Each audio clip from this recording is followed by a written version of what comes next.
This is Mother Michelle Whitford. I am with Grace Abounds, Ministry of Grace Episcopal Church.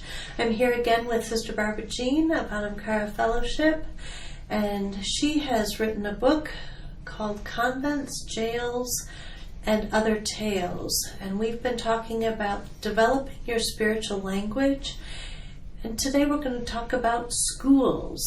Tell me about schools. Well, we look at the schools as being the different groupings of mystics as they've come down to us. And what I do with my book is I group these folks sort of in a chronological fashion. The beginning chapters deal with the early church writers and the ascetic writers of the desert, early desert monastics. And then moving into, when we get into what that institutional period was, we began to see the development of nations and the various products that came out of those particular areas in Europe is what I deal with mostly. So when we talk about the Italian school, it wasn't so much that everybody went to the same place, but that they came from a similar area of the country and lived in the medieval time, somewhere between the 12th century, say, and the 17th century. We can put them in schools. So you have the Italian school. Who would you have there?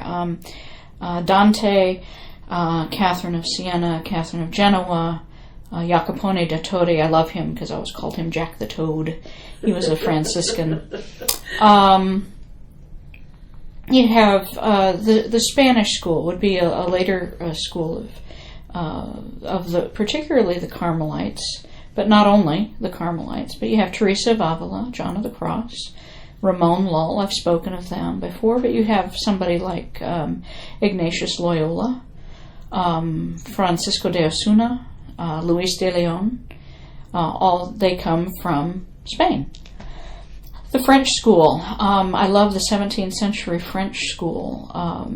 There was a very vibrant time in France, and you have people like, and I don't pronounce these names beautifully Frenchily because I don't do French real well. But at any rate, Francis de Sales, Jane Frances de Chantal. They were buddies. Again, you would have two French women who were also Carmelites. So you have some French, the flavor of the French, but the flavor of the Carmelite monastic being Teresa of Lisieux and Elizabeth of the Trinity. Again, both Carmelites. You have Brother Lawrence, also is French, and also Carmelite. I love the English period of the 14th century school being Julian of Norwich, Walter Hilton, Richard Rolle, Marjorie Kemp, the Cloud of Unknowing author, the anonymous author. They think that was a woman, by the way, who possibly wrote that. At least there's some folk who think that. But then you have another group of English writers that come later, more in 17th century. William Law, George Herbert, John Donne, those folks. So we class these in these different schools, not that they all wrote alike, because again, we go back to the personality style of whether they're apophatic or cataphatic, whether they are an imagery oriented or not.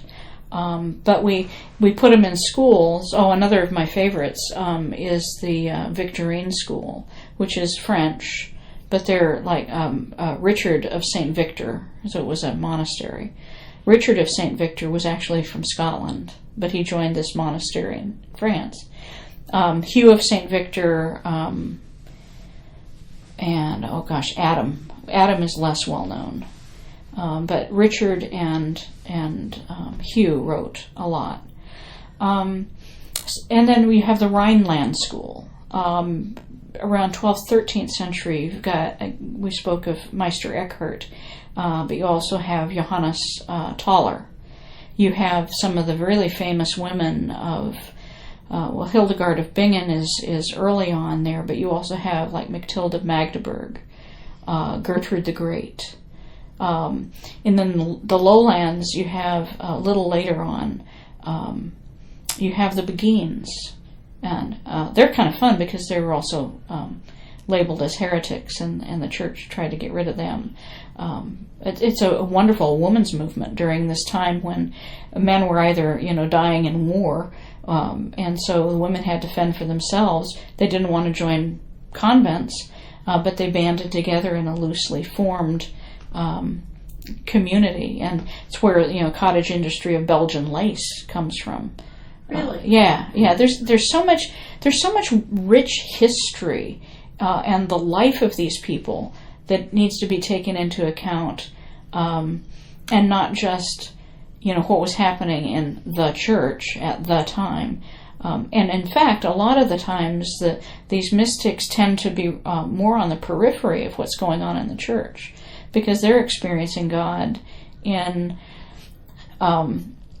unconventional ways. And Sister Margareta, with whom I used to live many years ago, would say to me about the Roman Church of this time in particular, but what it can't control, it kills.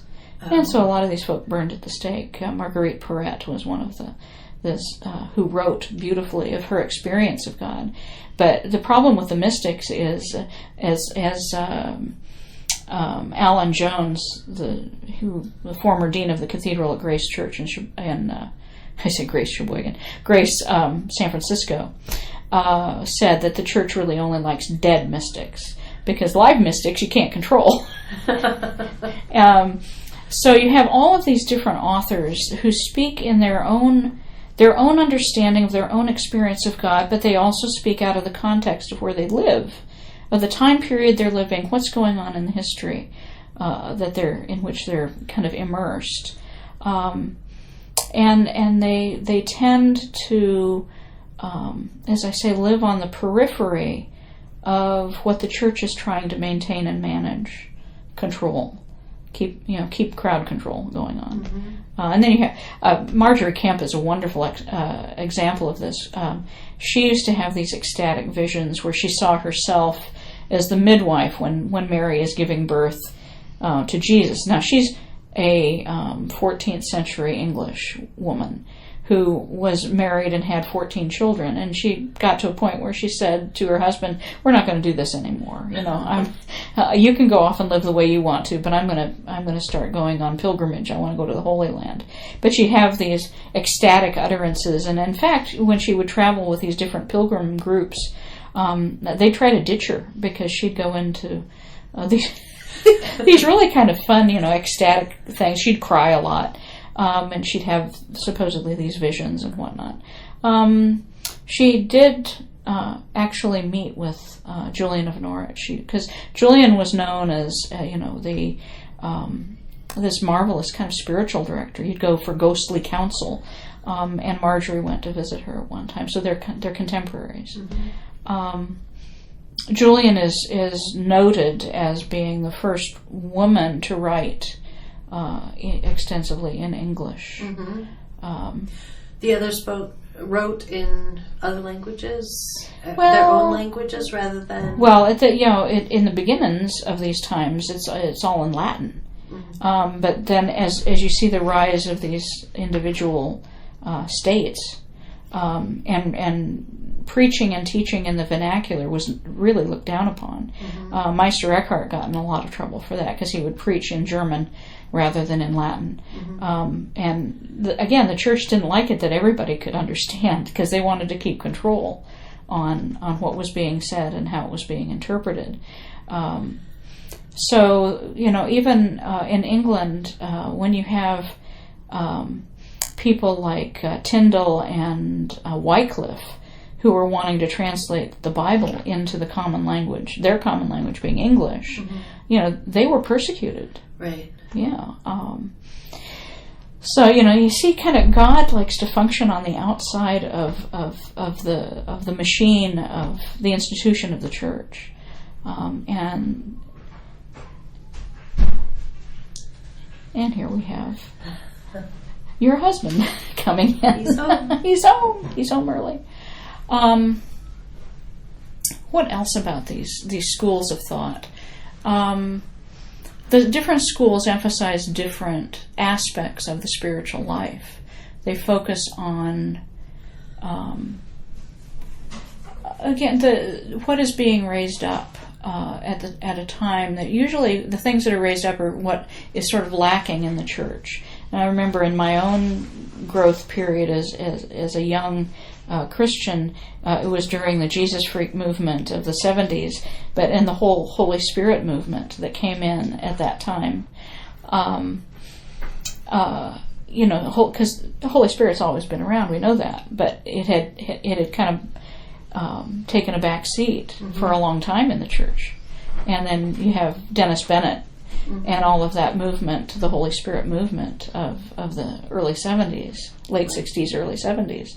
And so Holy Spirit comes back, and there's an emphasis there on the writings then around that period of time. So ask me another question.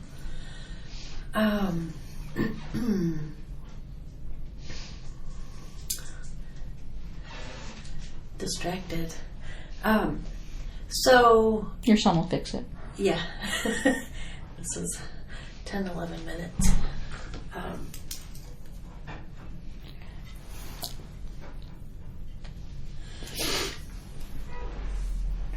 So during this time, kind of the European nations are forming into what we kind of recognize today, rather than the nation states, the princedoms that they had been in the Middle Ages.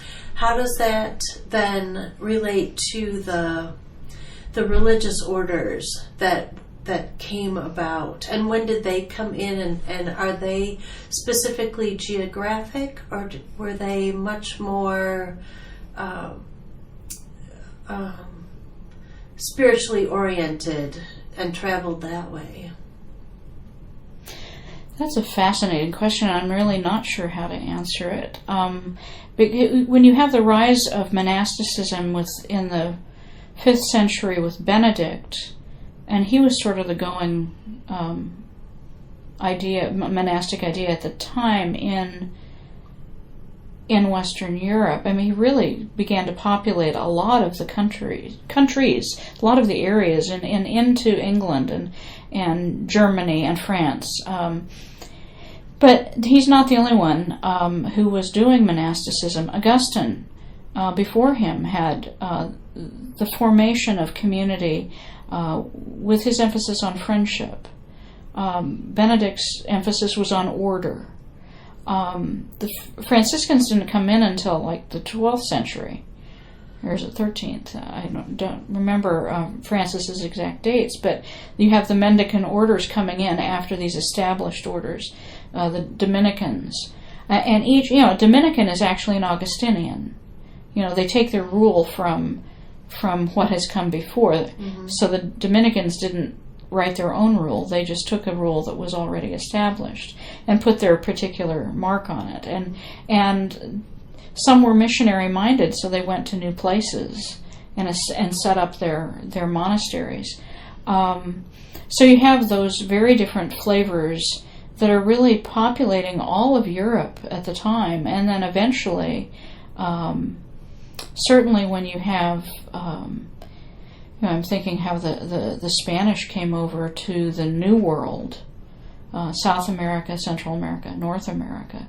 The Franciscans, came with the conquistadors, and so in California you've got all of those Franciscan missions up the spine of California, or the coast of California, actually. And you don't find too many Benedictines out there, because at that point, and with those people, the Spanish monks, missionaries came with on those sailing ships. in the Celtic tradition, they had these little pockets around the various isles of England and Scotland and Isle of Man and certainly Ireland. But then you have this one guy, Columbanus, who went from Ireland. He went to the mainland, and so he establishes the big monastery that he's associated is Bobbio in Italy. But he's a Celtic guy, so he swam the different direction. He went that way. In England, you had certainly the Benedictines and then the Cistercians. And if you look at the ruins as you travel around England, there are a plethora of ruins because of Henry VIII, who dissolved all of those monasteries way back then. But they're either Augustinian, Benedictine, or Cistercian, and then every once in a while, my favorite ruin is in the Yorkshire Dales, in Osmotherley, is a Carthusian ruin. So, the Carthusians were established by Saint was it Bruno, I think. Bruno and then Guido. I love that. Guido the first, Guido the second. But there's only 2 Carthusian monasteries in England that grew up, where there were just dozens of the other types. And I love the writings that come out of the Carthusian model, which is very, very, very contemplative. They're actually hermits that live together. Mm. Yeah, like hermits that live together. Yeah, I highly recommend going to that ruin in the Yorkshire area because you see how they lived. They lived independently in these apartments around a quadrangle, so they lived alone but together. Mm-hmm. And they might gather once a week in chapel in the church that was in the middle of the monastery, and they would worship together maybe once a week. But the rest of the time they spent enclosed in their own apartment. Mm-hmm. However, they had a whole bunch of what they would call lay monks who worked the fields and raised the cattle and cooked the meals and took them to... I'd love to do that. I'd love to be waited on the way these. And so they, if you want to see how a Carthusian really lives, you need to watch the video called Into the Great Silence. And you get to sit for 2 hours in silence watching somebody pray in silence. It's rather weird.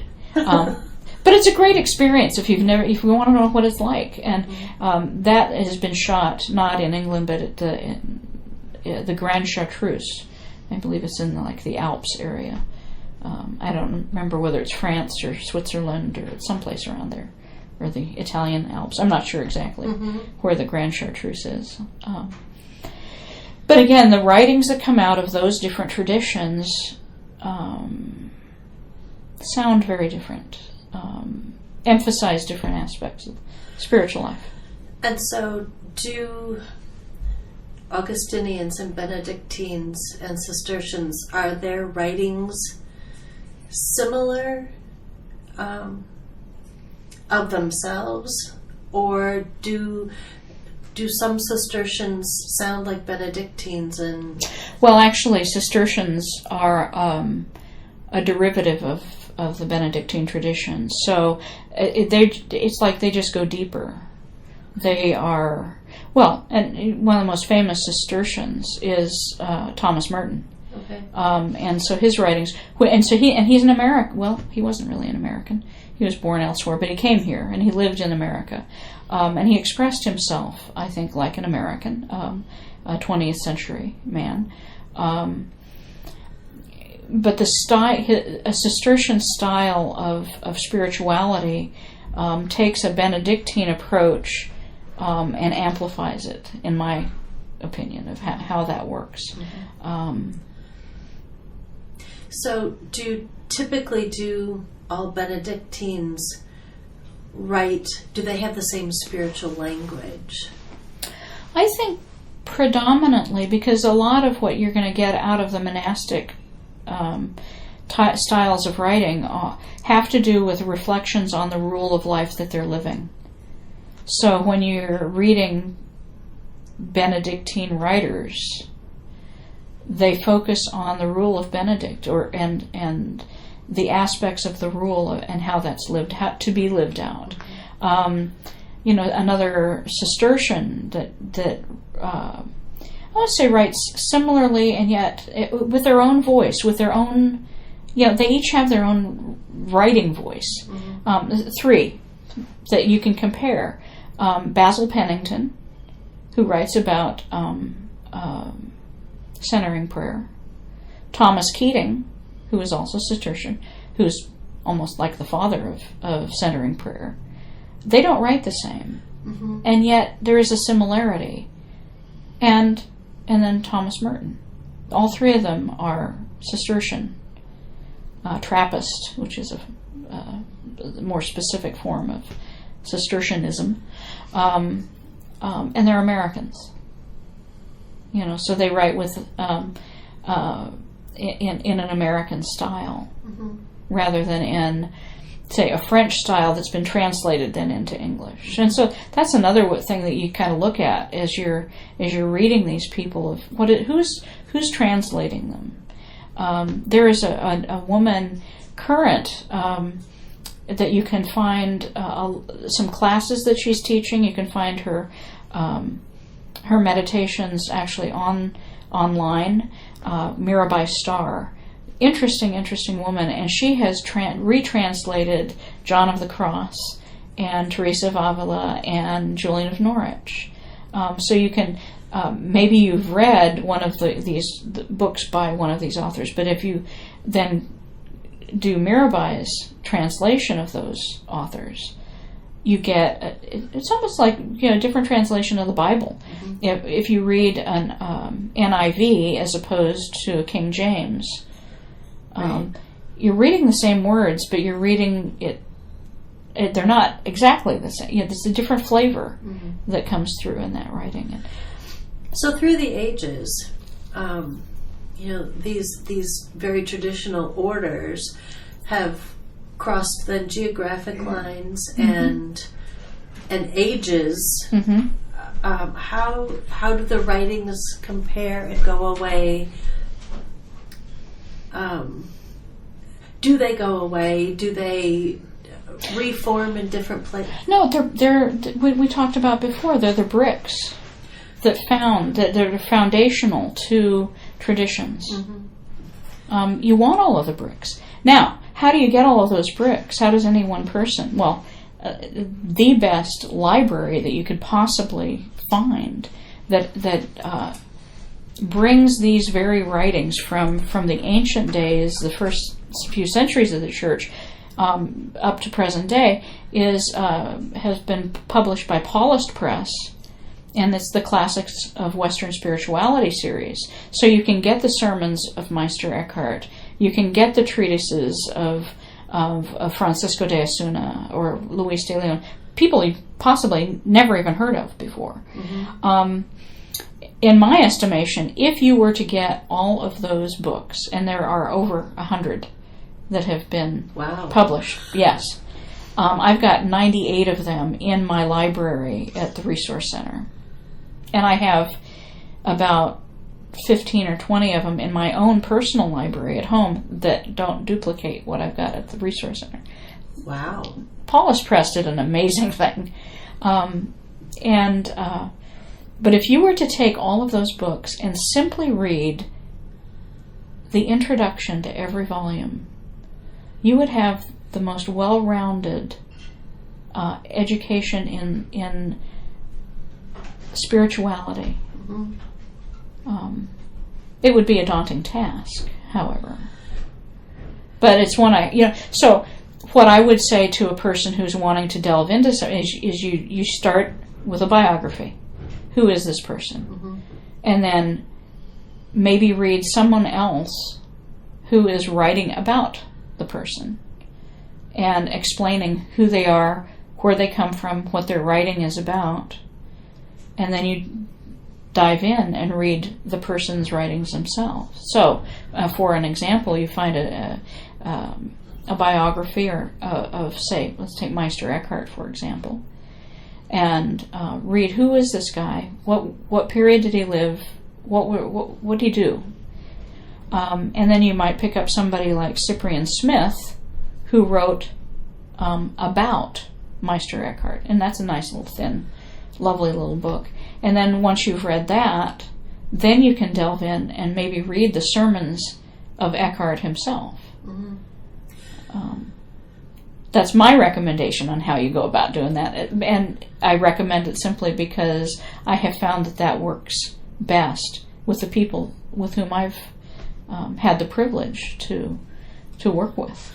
So as we look at kind of closing this out, could you give, of the 4 quadrants, could you give maybe 2 authors of each one to start? I'll probably screw it up if I do that, but I will try. Let me see. I actually have a diagram in my book, or a list of each of these authors in my book, right in the very first chapter. As I suggested, C.S. Lewis would be The other thing is we could pause here. Let's pause here and get my book. And get your book, and maybe pick this up after? Yeah. So if someone were to want to dig into their spiritual language, how would they go about that, knowing what they know now that you have shared with us? And can you give a couple authors or mystics or people that they could read depending on who they think they might spark to? Yeah, and this is not a hard and fast type of definition of who this person is, and you should only read them because they're your type, or you feel that you fit into this category. You know, there are many writings by some of these people that kind of flop into the different categories. In fact, the Cloud of Unknowing, as I said, the author of the Cloud of Unknowing from the 14th century English mystics, that's very much an apophatic writing. But that author also wrote other things, and the Holy Wooing, the Inward Stirrings, which comes in the Pursuit of Wisdom book, again from the Classics of the Western Spirituality series. That's very much a cataphatic writing. Mm-hmm. So, you can't say that an author is tried and true and only hardly stuck into this one, specific category. Mm-hmm. So, it's great to try them out and see what you can glean from that writing. And you may not be used to reading someone from, say, the early days of the church. They're not easily read because it's a completely different way of thinking and talking about the holy. They're not 19th or 20th or 21st century writers. They're 3rd century writers or 2nd century. And so you have to give yourself a leeway of experiencing some of these. But as I said, the thing that I counsel my people to not slog through something mm-hmm. that's not being helpful to their own spiritual life. Just because it's like, well, I started this book and I've got to finish it. No, you don't have to. If it's not helpful, and if it's one of those books that just completely touches kind of the center of your own soul, it might be one of those books that you read over and over and over again. And so if you feel like you're an apophatic, speculative type of person, you might try somebody like Meister Eckhart or Johannes Thaler. If you're really into the English mystics, William Laud or William Law, two very different folks there, Gregory of Nyssa, Evagrius Ponticus. If you are of the apophatic, affective nature, you might try reading something of Bernard of Clairvaux, Julian of Norwich, the Cloud author, John of the Cross, Jane Frances de Chantal, for example, Charles de Foucauld. If you're of the cataphatic type, cataphatic speculative type, you might try, Paul of Tarsus. I guess you get to read him a lot if you're reading the Bible.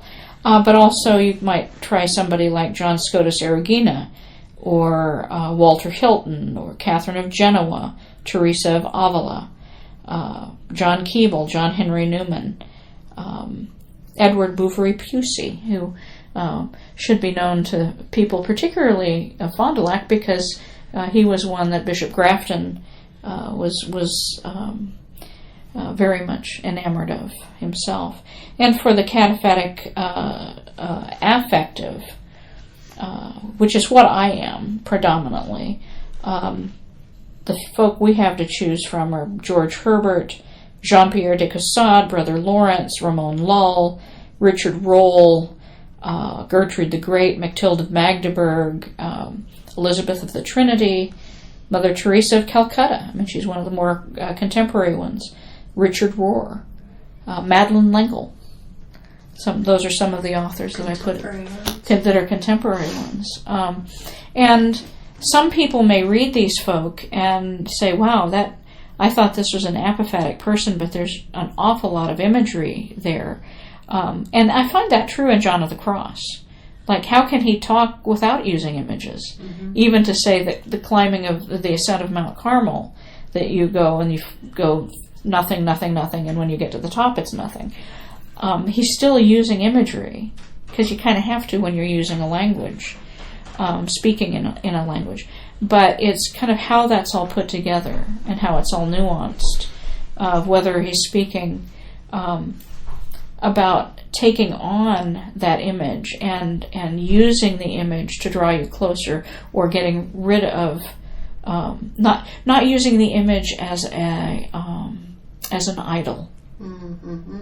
You know, the image of the burning bush, and we start worshiping the burning bush mm-hmm. instead of God. So you get rid of that image, and you get beyond the image mm-hmm. To get to God.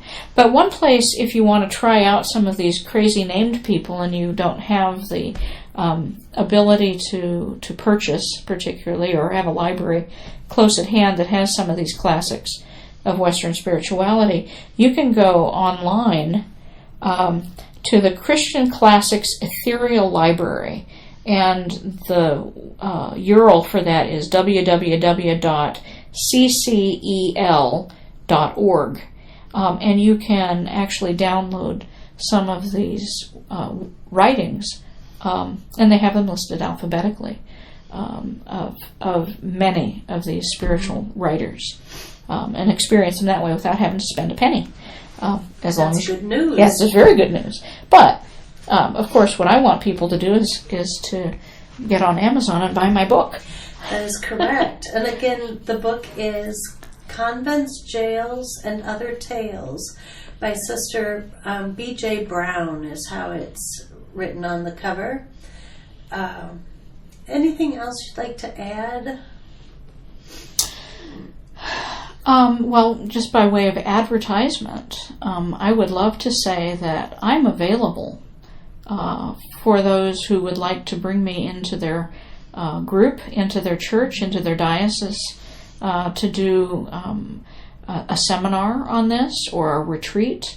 Many years ago, I did a series of retreats when I was living at a retreat center in California, where I would take an entire weekend and we would just experience together the writings of, particularly of one of the schools of spirituality. Like I would have the 14th century English or the 17th century English, and together we would experience the writings of these people and talk about it, and maybe do some of our own writing in that style as a way to express ourselves. So I am available. If you want to give me a call, my number is 302-420-7117. Will you repeat that? 302-420-7117. Or you can contact me by email Sister B.J. Brown at gmail.com, and it's SISTER BJ BROWN at gmail.com.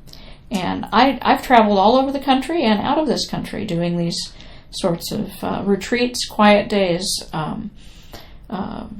seminars, workshops, speaking specifically to this subject, and also being available to do spiritual direction for folk who are trying to figure out kind of where they fit into the category of drawing closer to God. Mm-hmm. How do I do that? That's wonderful. Thank you so much for your time. I really appreciate it. And again, the book is Convents, Jails, and Other Tales by Sister B.J. Brown. Thank you so much. Thank you for having me.